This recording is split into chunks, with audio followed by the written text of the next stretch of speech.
Welcome back, America. Hugh Hewitt inside the Beltway, joined from Tallahassee by the governor of Florida, Ron DeSantis, now running for president. Good morning, Governor. Welcome back.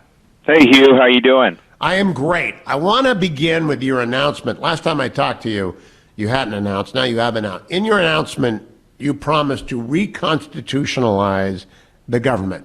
My ears perked up. What do you mean by that, Governor? Well, Hugh, you know our founders created 3 branches of government. They did not create a 4th branch, an administrative state that is unaccountable to the electorate, and yet that's what's developed over many, many decades. A lot of the most important policies that are decided, what kind of car you can drive, what kind of energy you can use, are decided not even by your elected representatives, but by nameless, faceless bureaucrats in the bowels of Washington, D.C. So we are going to be revoking all of those Biden policies through the bureaucracy. But we're also going to identify, why do we have things like weaponization of agencies? And I think the Founding Fathers would have predicted exactly what's happened when you don't have adequate constitutional accountability over these agencies. Power is going to accumulate and power will be abused. And so if you look at something like the DOJ and the FBI, I mean, we see examples of 20 FBI agents storming a pro-life advocate's home at 6 in the morning who had already said he would appear voluntarily. We see parents going to school board meetings being surveilled by the FBI under Merrick Garland. They're even identifying Catholics as somehow a big problem. And so I think the weaponization is rooted in this lack of accountability. We are going to end the weaponization, but the only way you can end the weaponization is to bring accountability. And that means, of course, a new director of the FBI, cleaning house and all those agencies, and using the full scope of Article 2 power to bring the bureaucracy to heel. I don't buy this idea that the president cannot remove a, quote, career person. When they're abusing power and they're going outside of what is appropriate, they absolutely should be terminated and terminated swiftly. So we're going to be doing that. I think we're going to do it in a big way. Now, Governor, the last job I had in the federal government was as the acting director of the Office of Personnel Management. It is pretty freaking hard to fire anybody. It's really hard to move anybody. The Merit System Protection Board gets involved. It is not the military. How would you get control of this massive, sprawling federal bureaucracy, which has become actually 2 governments, one for the left and one for the rest of us?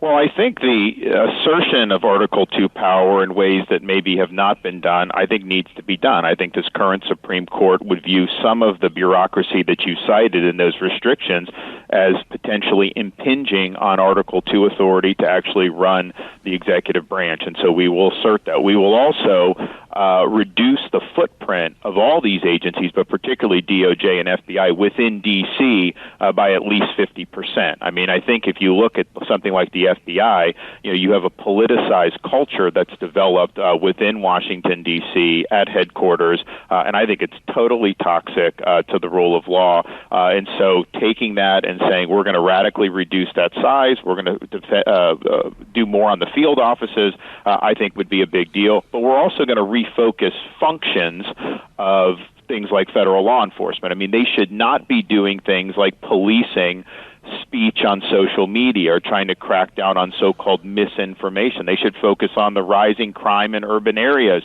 They should focus on the CCP's influence in our society, the drug cartels, which are killing tens of thousands of Americans, human trafficking, all these things that are really the core functions. We need to reorient the federal law enforcement on doing that. But I do think, and then taking some of these agencies and making sure they're actually doing the things that we would want. So, for example, like the Civil Rights Division. Our Civil Rights Division in Justice will do all discrimination.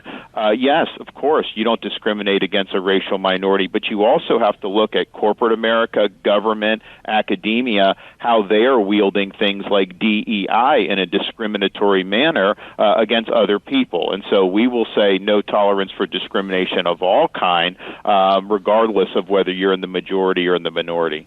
Now, in terms of the judges that you will bring to bear on this, former President Trump hit 3 home runs with his Supreme Court appointments. Are you going to make the same kind of pledge to the Republicans as you go around the country that your judges will be like the Trump judges? Well, actually, I would say we'll do better than that. I mean, I respect the three appointees he did, but none of those three are at the same level of Justices Thomas and Justice Alito. I think they are the gold standard, and so my justices will be along the lines of a Sam Alito and a Clarence Thomas. In Florida, I inherited a very liberal state Supreme Court, maybe the most liberal in the country, very activist, but I was able to replace 3 of the 4 liberals my first month in office with conservative justices. I've since been able to make a number of appointments since then, so we now have the most conservative state Supreme Court in the country. And so I think we have a really good track record on doing that. And in fact, 2 of my Supreme Court picks when I first year in office were elevated to the 11th Circuit by President Donald Trump. So I've already played for the audience many times your speech in North Carolina about one rule of law, but we have two systems of justice in America. It reminded me of Disraeli talking about 2 Englands, and I saw Lindsey Graham go nuclear on George Stephanopoulos yesterday because no one was talking about Hillary Clinton in the context of the Trump indictment. Do you think legacy media will ever fairly cover things just as simple as John Kerry dealing with the Iranians during the time that President Trump was in office and not getting prosecuted, Hillary Clinton's server not getting prosecuted, but Donald Trump getting prosecuted? Do you think there will be a legacy media fairness in the approach to these stories?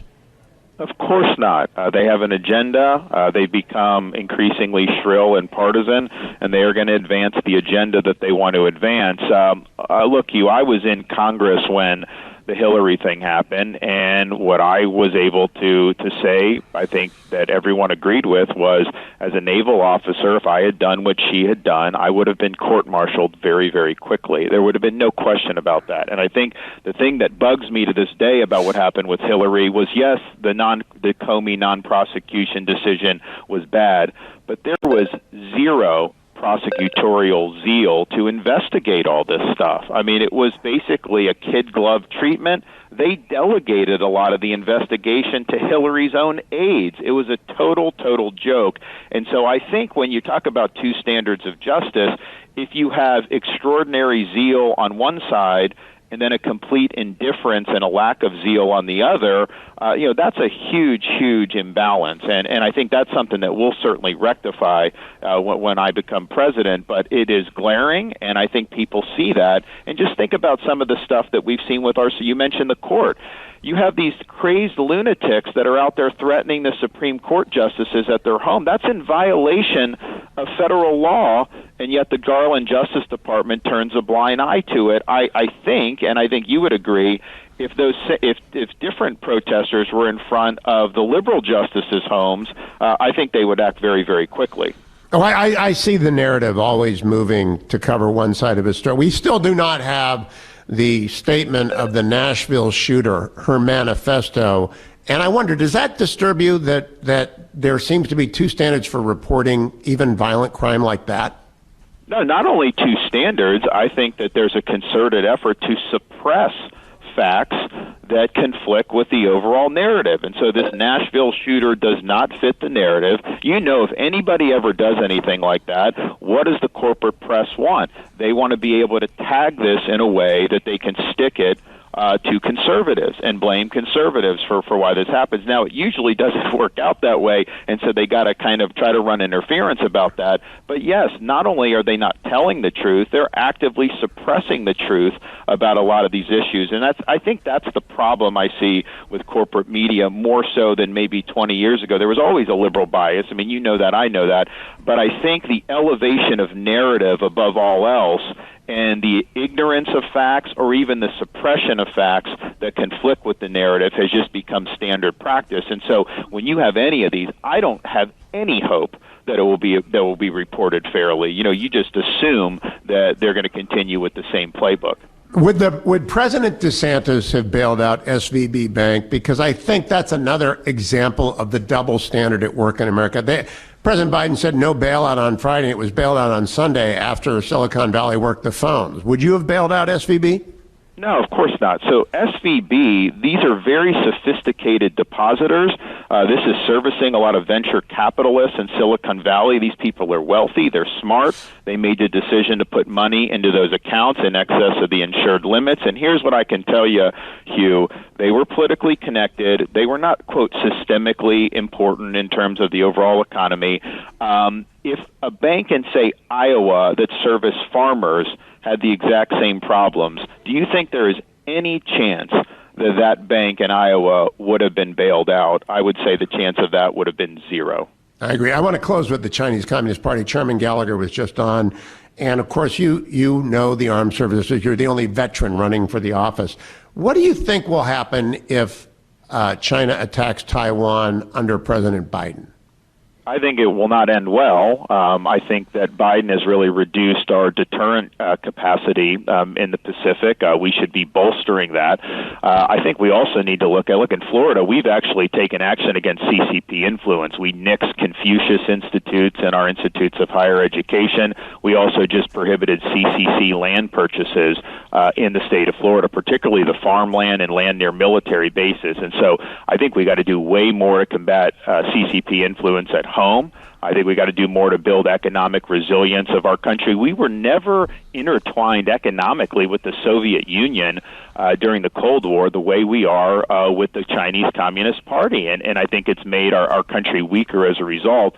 But we absolutely, and Mike Gallagher and I talk about this, we need to have a Pacific-focused national security strategy where we have a commitment to expanding our naval capability. Japan is building up their military for the first time in memory. They're actually getting along with the South Koreans. They never get along, and yet they're getting along because they see the threat posed by the CCP. And, of course, we need to work with India and Australia.